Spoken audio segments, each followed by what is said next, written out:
course aims are that when you come up with IP issues, there's a few things to look at. And one of the things that I've found is that when I've looked back over previous deals, what I've seen, both in selling IP and acting for people in buying IP, is that a lot of IP issues remain underground and undetected for many years.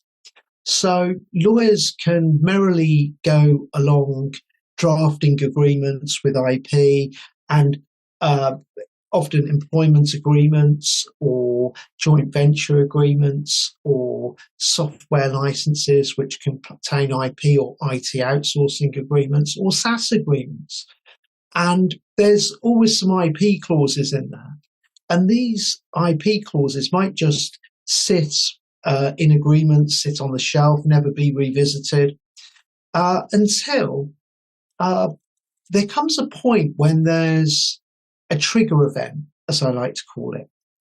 And the trigger event can be a number of things.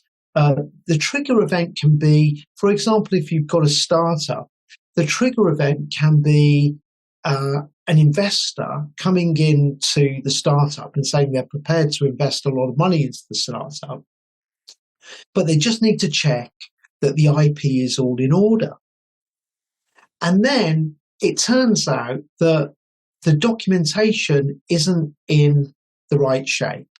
The IP doesn't belong to the company, or they've given it away, or it belongs to a third party, and nobody's really read the terms and conditions.